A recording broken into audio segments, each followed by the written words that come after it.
It's my first time watching a musical. Sobrang ganda and the entire 3 hours, walang time na na-bored ako. The rest, nakikita ko siya sa set. Talagang inaaral niya yung sayaw niya. Galing niya dito.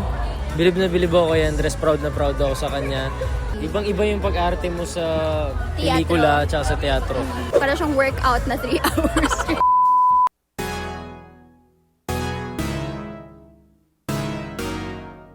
It's my first time watching a musical and I don't know bakit ngayon lang ako nanood. Sobrang ganda and the entire 3 hours, walang time na na-bored ako. Sobrang saya the entire time. Ako rin, first time ko manood. Tapos nagtataka ako paano nila nagagawa yun. 3 oras, memorize mo lahat ng linya mo. 3 oras, memorize mo lahat ng sayaw. Lahat ng kanta. Sobrang galing. Tapos umaarte ka. Talagang dapat may lumalabas na emosyon sa'yo. Ang hirap nun. Hindi ko alam kung paano ko magagawa yun. Sobrang galing. I'm proud na proud ako sa kanila. Si Dres, nakikita ko siya sa set. Talagang inaaral niya yung sayaw niya. Tapos ngayon, ang galing niya dito. Bilib na bilib ako kay Andres. Proud na proud ako sa kanya. Kay Migo, si Migo, kasama ko siya dati sa bahay nung kay Direk Jason kami. Sobrang galing niya. Then, si Ethan, ang galing ni Ethan. Sobra, wala akong masabi. Paglabas niya dito, sabi ko, idol talaga kita. Kay Sam, si Sam, palagi yan nasa bahay namin. Sobrang proud na proud ako sa kanya. Kasi big challenge yan, hindi ka lang uma-acting, sumakanta ka na, sumasayaw ka pa.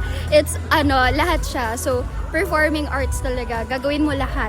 Para siyang workout na 3 hours. Ako rin, kung mabibigyan ako nito siguro, dapat mabigyan din po ako ng matagal na practice. Hindi ko kaya yung ginagawa nila na kailan lang sila nag-practice pero perfect nila lahat. Hindi ko kaya yun.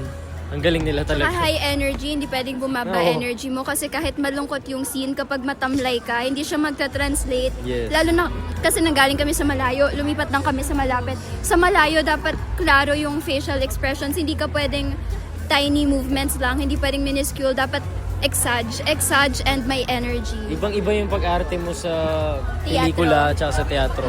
Pag sa pelikula, hindi mo kailangan gumalaw ng malaki. Kasi Dito, kita na ng camera lahat ng maliliit na details. dito malaki-malaki dapat yung kaya sobrang hirap nun.